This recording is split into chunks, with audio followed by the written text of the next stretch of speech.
네, 안녕하세요. AP투자연구소의 윤사무의 팀장입니다. 오늘 알아볼 기업은 머니큐브고요. 코드번호는 014190입니다. 본 영상은 종목 추천 영상은 아니고요. 제 주관적인 의견이 담겨있기 때문에 투자에 참고만 해주시길 바랍니다. 일단 어, 일단 오늘도 추가적으로 좀 강세를 보이고 있죠. 네, 아무래도 음, 그렇게 강세 요인으로 작용하고 있는 거는 추세?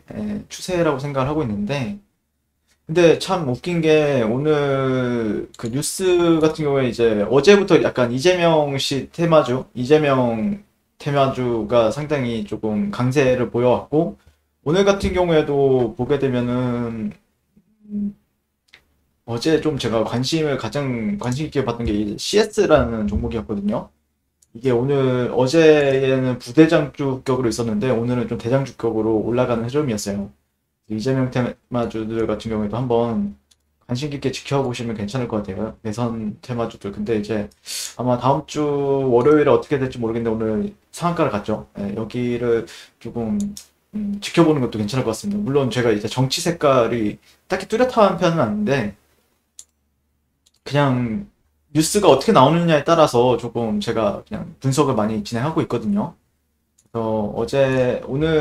어제 밤에 나왔던 거는 이재명이 24%, 윤석열이 18% 지지율이 일주일 사이에, 조금 바뀐 흐름이었어요. 네.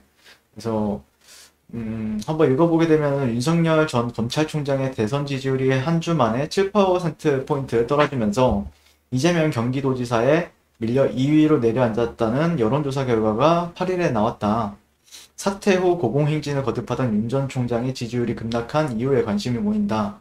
야권 내 또 다른 대권주자로 꼽히는 국민의힘 유승민 전 의원은 윤 전 총장의 견제구를 날렸고, 김종인 전 비상대책위원장은 윤 총장을 만나보겠다는 의사를 재차 밝혔다. 이렇게 얘기를 하고 있습니다.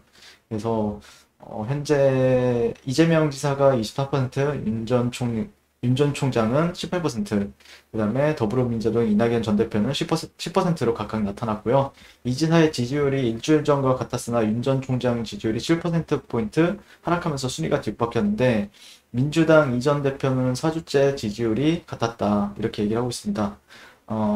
앞서 윤 전 총장은 지난달 4일 사퇴한 뒤에 대선 지지율이 급등해 각종 여론조사에서 1위에 올랐다. 그러나 야권의 상승세가 가팔랐던 4월 7일 재보궐선거 직전과 본투표 당일조사가 진행됐는데도 윤 전 총장의 지지율은 외려 떨어진 것이다. 이와 관련해 유창선 정치평론가는 윤 전 총장이 대외 활동을 안 해 대중에 노출이 안 되고 있는 점을 영향을 줬고, 재보선을 앞두고 국민의힘 지지율이 상승하면서 그 지지층이 당내 주자들에게로 눈을 돌리는 영향도 있을 것이다 라고 설명했다고 합니다. 다만 유 평론가는 일단 단기적인 변화라고 본다. 윤 전 총장이 정치권에 본격 등판한다면 지금의 지지율 하락은 별 문제가 아닐 것이다 라고 덧붙였고요.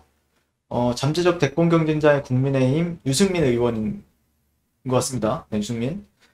이날 당 전 현직 의원 모임인 마포포럼 강연에서 윤 전 총장을 그냥 특검 수사팀장을 하면서 박근혜 전 대통령에게 징역 30년 구형한 분이라며 박 전 대통령에 대한 구속기소와 구형 법원의 형량이 너무 과했다라고 강조했다고 합니다. 그는 윤 전 총장의 높은 지지율을 두고 현재 지지도가 그대로 가지 않을 것이고 몇 번 출렁거릴 계기가 있을 것이라며, 지지도가 대통령으로서의 자질을 의미하진 않는다. 그러면서 유 전 의원은 우리 당이 늘 열려 있어야 한다는 말로 윤 전 총장이 국민의힘의 입당에 경쟁하는데 반대하지 않겠다는 입장을 밝혔다라고 합니다. 그리고 김종인 씨 같은 경우에는 윤석열 대통령 후보감이면 도울 수 있다. 이렇게 얘기를 했다라고 합니다. 계속해서 뉴스는 많이 나와요. 뉴스는 상당히 많이 나오고 있고요. 윤 전 총장이 만나자고 하면 만나보려고 한다라고 했고, 그는 현 상황에서 윤 전 총장이 가장 유력한 대선 주자가 된 것 같다라고 밝혔고, 공정이라는 단어 자체가 마치 윤 전 총장의 브랜드처럼 돼버렸다. 그는 윤 전 총장의 정치적 훈수도 뒀다.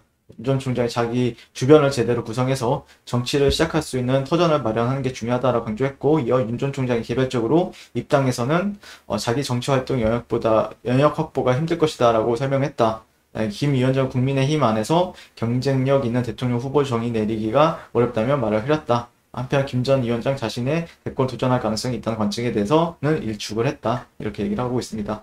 네, 어쨌든 한번 또 만나게 되면은 다시 한번 출렁이지 않을까라고 생각하고 있고요. 그러니까 어제부터는 약간 느낌이 조금 약간 뭐 물론 덕성우라든지 이런 기업들이 또 오늘도 뭐 강하죠. 네, 덕성 같은 경우에도 강한데 실제 어제 같은 경우에는 조금 이제 이재명 씨 테마주도 뭐 프리엠스, 동신건설 이런 종목들도 좀 올라가는 흐름을 보여줬거든요. 네. 근데 이제 CS, 네, 제가 보는 관점에서 CS가 상당히 인상적이더라고요. 그리고 떻게 보면은 원익큐브 같은 경우에는 오늘 또 상승을 해주고 있는데 일단 뭐 저는 개인적으로는 뭐 더 간다 뭐 아니면 조정을 받는다 이런 관점보다는 그냥 기존에 들고 계신 분들의 영역이라고 개인적으로 생각을 해요. 네. 뭐라 말하기에는 좀 애매한 것 같고 여기서 뭐 사지 말라고 하는 것도 참 웃긴 것 같고 네, 어쨌든 트렌드는 만약에 조정을 준다라고 해도 매수세는 유입이 될 수 있을 만한 차트라고 생각하거든요. 네, 그래서 네, 여기 이제 직전에 어떤 매물대에 근접을 하게 되면은 그래도 아무래도 시장 참여자들 여기 이 종목의 이제 주주분들 같은 경우에는 물론 이게 2012년도 매물대예요. 2012년도 매물대이기 때문에 여기서 물려가지고 있는 사람들이 얼마나 있을까? 그 고민은 할 수 있겠죠. 다만 기준이 없잖아요. 지금 이게 신고가잖아요. 여기서 1,000원에서 거의 7,000원 정도까지 와버렸어요. 그러다 보니까 기준이 없다 보니까 아무래도 어떤 이런 데도 다 돌파는 되어 있는 상태고 그러다 보니까 이런 데 근처로 가면 갈수록 이제 분할 매도로서 조금 사람들이 뭔가 좀 행동을 하지 않을까. 그리고 근데 조정도 없어요, 또. 그러다 보니까 조정이 와봐야 조정이라고 생각을 할 수밖에 없기 때문에 지금 관점에서는 그냥 보유자의 영역이다라는 관점이죠. 신규 매수 관점에서는 좀 껄끄럽지 않나 라고 생각을 하고 있고 물론 단기적으로는 사이클을 보게 되면은 이게 잘 형성이 되고 있죠. 네, 이렇게 저항받았던 구간들이 저항, 그 다음에 지지, 그 다음에 다시 한 번 더 상승 그 다음에 이런 구간들에서 지지받고 여기 저항 구간이라고 생각했는데 또 지지받고 상승 약간 이런 그림이 계단식 상승이죠. 지금 정확하게는 첫 번째 계단, 두 번째 계단, 세 번째 계단, 네 번째 계단 뭐 이런 식으로 형성이 되고 있기 때문에 실제 여기도 보시게 되면은 완전 계단식 상승이에요. 네, 그렇기 때문에 추세가 꺾이지 않는 이상은 계속해서 간다라고 생각을 하셔도 돼요. 기존에 들고 계신 분들은.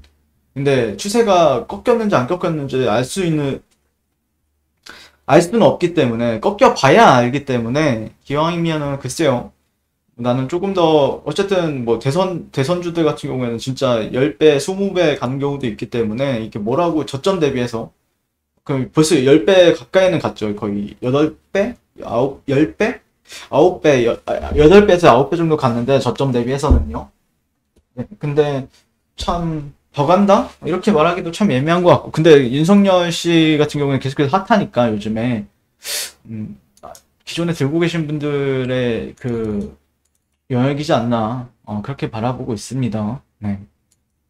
그렇기 때문에 개인적으로는 그러니까 쉽게 말을 하게 되면은 또 이런 구간들이 오면은 지지받으면은 또 지지받게 된다. 예를 들어서 조정을 준다고 하더라도 지지받으면 또 갈 수 있는 거죠. 예, 횡보가 조금 살짝 길었다 가느냐 아니면은 횡보가 짧게 하다가 가느냐 이 차이가 좀 있는데 여기선 짧고 여기선 좀 길었죠. 예.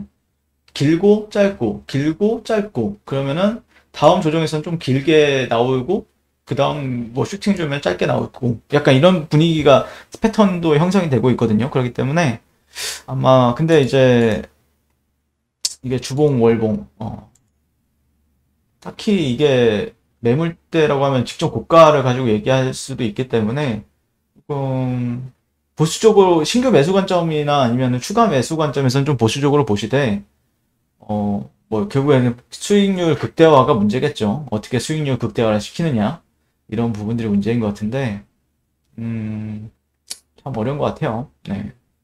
어쨌든 이런 구간은 지금 돌파가 나온 시점이기 때문에 어떤 핵심 레벨이라고 생각해 볼 만한 가격대. 그렇기 때문에 아마 근데 이제 이런 언덕들은 조금 희석시키는데 어떻게 희석을 시키는지 지켜보는 게 맞지 않을까 싶어요. 들고 계신 분들 입장에서는요. 네. 어떻게 종목이 뭐 짧게 어떻게 뭐 분봉해서 수렴을 한다라든지 이런 식으로 수렴을 한다라든지 주가가 네. 수렴의 돌파가 나오고 더 간다라든지 이런 거 이런 수렴이나 뭐 플래그 패턴을 함으로써 이런 식으로 수렴이 되었다가 돌파가 나오고 그렇게 더 간다든지 네. 이런 식으로 조금 어떤 흐름에 있어서 저항대라고 생각해 볼 만한 본인들이 저항대라고 생각해 볼 만한 가격대에서는 조금 보수적으로 접근하면서 지켜보는 게 맞지 않을까 싶어요. 네, 이런 가격대는 가면 또 단기적으로는 매물 그러니까 이렇게 물려 있어도 뭐 남아 있는 사람은 없을 거라고 하지만 또 기준이 없다 보니까 이런 구간들을 좀 참고를 할 수밖에 없거든요. 예.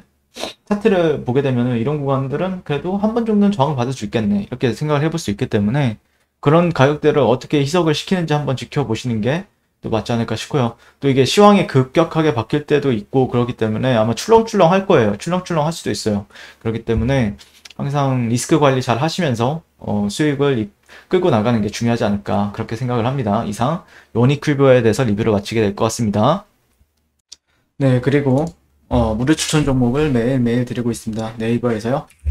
AP투자연구소를 검색하시고요. 웹사이트 상단에 AP투자연구소 홈페이지로 갈 수 있는 링크가 나옵니다. 클릭하시게 되면 홈페이지로 접속을 하실 수가 있고요. 네, 화면 가운데 무료 추천 종목 2021년이라고 이제 깜빡깜빡하는 게 보이시죠? 네, 한번 클릭하시게 되면 매일매일 저희 소장님께서 댓글로 리딩을 도와드리고 있습니다. 4월 2일, 4월 1일 계속해서 매일매일 추천 도와드리고 있고요. 오늘의 추천 종목의 도형을 한번 살펴보도록 하겠습니다. 네, 7시 38분부터 댓글 리딩에 들어가신 걸 볼 수가 있고요. 주말 사이에 있었던 미증시에 대한 설명부터 상승과 하락에 대한 이유까지 댓글로서 리딩을 도와드리고 있습니다. 자, 9시가 되면요. 추천 종목이 나가게 되는데요. 종목명, 매수가, 1차 목표가, 손절가가 함께 제시가 됩니다. 오늘 같은 경우에는 한일화학 현재가 18,300원 기준 매수, 1차 목표가 18,850원, 손절가 17,300원으로 대응합니다. 그리고 한국테크놀로지와 셀바스 AI라는 종목이 동시에 추천이 나갔습니다. 자, 그랬을 경우에 주가가 상승하게 되어 목표가에 도달했을 때는 목표가에 도달했다고 댓글로서 리딩을 도와드리고 있고요. 하락하면 하락하게 되었다고 손절에 대한 리딩도 함께 해드리고 있습니다. 지금 이 무료 추천 종목은 로그인을 하지 않아도 누구나 다 볼 수 있는 공개되어 있는 댓글 리딩이기 때문에 홈페이지에 오셔서 종목이 필요하신 분들은 많은 도움 받아가시면 좋겠습니다. 감사합니다.